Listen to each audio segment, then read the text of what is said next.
नमस्कार, मी प्राध्यापक Balaji Babar. Maharashtra state board exam 2025 या बोर्ड एक्झामच्या अनुषंगाने अभ्यास करत असलेल्या सर्व विद्यार्थ्यांसाठी मी चॅप्टर क्रमांक 1 ते चॅप्टर क्रमांक 16 या चॅप्टरसाठी काही IMP क्वेश्चन आणले. तर ते क्वेश्चन पुढील प्रमाणे आजच्या या व्हिडिओमध्ये आपण चॅप्टर क्रमांक 1 हा पूर्ण करू. तर चॅप्टरचं नाव टाका solid state. Write down. Chapter क्रमांक 1 सॉलिड स्टेट. या चॅप्टर मध्ये जो पहिला महत्त्वाचा प्रश्न आहे isomorphism and polymorphism. Write down. Isomorphism and isomorphism and polymorphism. Isomorphism and polymorphism. Next second question आहे total number of atom. Total number of atom in FCC and BCC. ठीक आहे. तर हे दोन्ही महत्त्वाचे प्रश्न आहेत. याच्यावरती calculate the total number of atom in face centre and body centre याच्यावरती क्वेश्चन येण्याची शक्यता आहे. त्यानंतरचा पुढचा प्रश्न आहे hexagonal close packing. Hexagonal close packing for AB type and ABC type. हे दोन टाइप आहेत. याच्यावरती AB टाइप किंवा ABC टाइप वरती हेक्सागोनल क्लोज पॅकिंग हा प्रश्न येण्याची शक्यता आहे.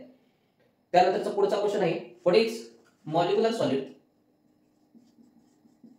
मॉलिक्युलर सॉलिड किंवा डेन्सिटी आणि रेडियस हे महत्त्वाचे प्रश्न आहेत.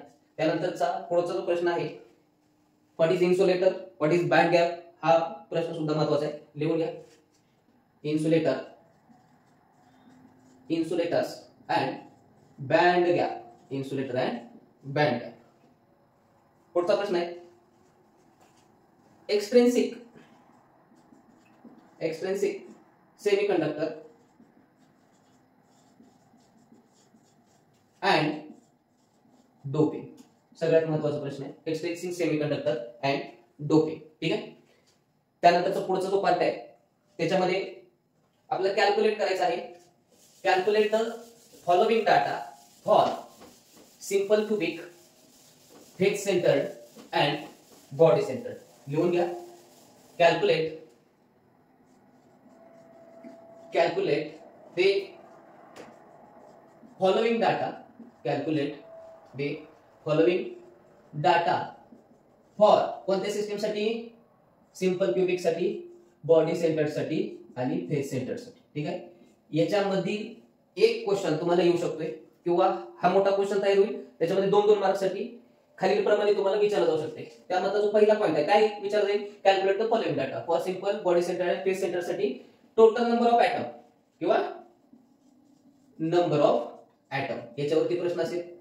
त्यानंतर total volume of particle. Total volume of particle किंवा calculate packing fraction. Calculate packing fraction. त्यानंतर शेवटचा प्रश्न कॅल्क्युलेट द फॉलोइंग डाटा किंवा calculate the empty space for कोणासाठी कॅल्क्युलेट करायचे? सिंपल क्यूबिक, बॉडी सेंटर किंवा फेस सेंटर साठी. ठीक आहे. तर हा सगळ्यात महत्त्वाचा प्रश्न होऊ शकतोय. बॉडी सेंटर किंवा फेस सेंटर साठी आपल्याला हा प्रश्न करून ठेवायचा. ठीक आहे. त्यानंतर या चॅप्टर मधील सगळ्यात शेवटचा पॉइंट डिफेक्ट. आणि याच्यामध्ये वेगवेगळ्या टाइपचे आपण डिफेक्ट बघितले.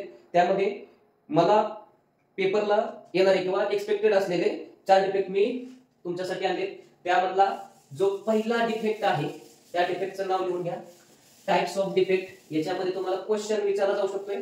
तर त्याच्यामध्ये हेडिंग टाका अगोदर डिफेक्ट. आता कोणत्या टाइपचा डिफेक्ट विचारला जाईल? त्यामध्ये प्रोबॅबिलिटी आहे फ्रंकेल डिफेक्ट. त्यानंतर दुसरा जो आहे मेटल एक्सेस डिफेक्ट. त्यानंतर अगोदर भरपूर वेळेस हा प्रश्न विचारला आहे शॉर्ट की डिफेक्ट. ठीक आहे. लिहून घ्या. तिसरा जो डिफेक्ट आहे शॉर्ट की डिफेक्ट. आणि शेवटचा प्रश्न interstitial interstitial impurity defect, interstitial impurity defect. ठीक आहे. तर सॉलिड स्टेट मध्ये आपण एवढे प्रश्न जरी केले किंवा याच्यापेक्षा निम्मे प्रश्न जरी केले तरी इनफ आहे. ठीक आहे. परत एकदा मी तुमच्यासाठी वाचून दाखवतो. त्यामध्ये आपण पहिला प्रश्न बघितला आयसोमॉर्फिझम अँड पॉलिमॉर्फिझम. त्यानंतर second question total number of atom in FCC and BCC. त्यानंतरचा पुढचा प्रश्न बघितला hexagonal close packing for AB and ABC, molecular mass, density and radius. त्यानंतर पुढचा प्रश्न आपण पाहिला होता इन्सुलेटर अँड बँड गॅप. त्यानंतर पुढचा जो प्रश्न आहे एक्सटेनिक सेमीकंडक्टर अँड डोपिंग.